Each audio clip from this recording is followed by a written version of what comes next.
just put out an update on BHP. Really just, a general update given what the share price has done. It's been obviously pretty strong, as have Rio and the whole space. We've had a lot of good coverage over the Christmas period from Brownie across uranium and copper, and certainly I've got similar views on those markets, very positive. But looking at the big end of town, BHP is still in buy territory for me. Very happy with how the company is going, obviously.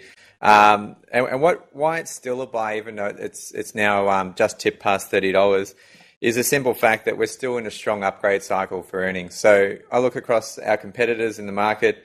A lot of them do have now buy recommendations, but you look at their earnings expectations for companies like BHP, and they've still got things like low ball numbers for coal, iron ore, especially oil, which is has been previously the big drag on BHP's valuation in the market, but now is quickly becoming something of a front runner. So looking at some of the big banks, they've still got $50 for Brent for FY18 and 19. So obviously now closing on $70.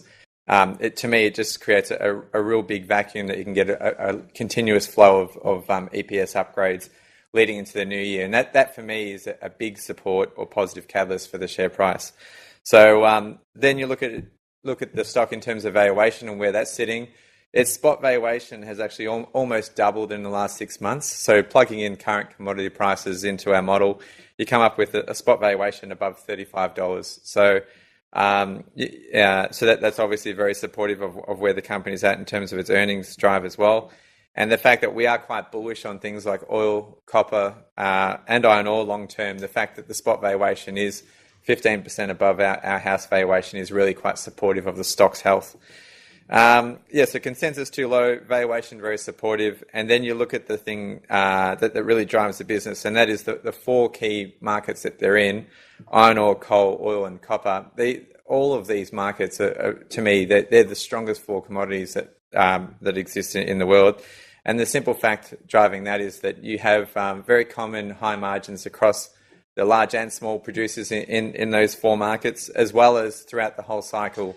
You typically have a high underlying level of margin and profitability for those businesses. So very, very adaptive type markets that even at their floor levels, still quite profitable for the big guys especially, but for their whole market. So that makes it something of a defensive spread in addition to the diversification that BHP has.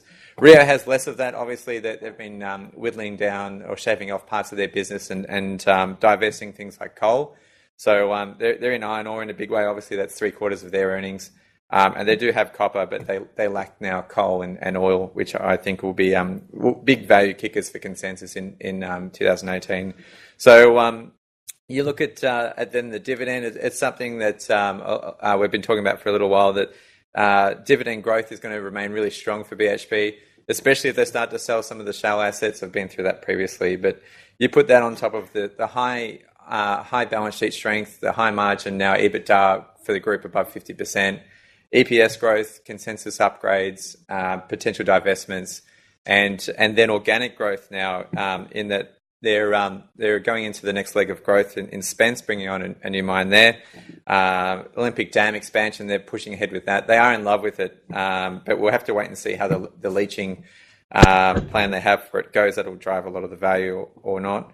And then Gulf of Mexico in oil with the Trion field that's 500 million barrels, and Trinidad and Tobago, they've got the Leclerc discovery that they haven't actually said how big it is, but the target for that huge gas column is 4 to 5 TCF. So that's obviously another big greenfield asset that they've got in the wings. So very happy with how the company is going, and maintain our ad. We've lifted our price target on flushing through what commodity prices have done recently, and that now sits at 31.69.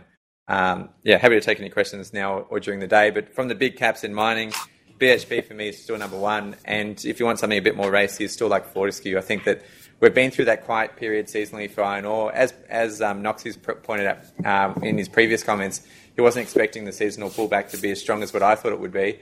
And he's absolutely been proven to be right. So it looks like this is going to be a great year for Fortescue in terms of their earnings drive as well.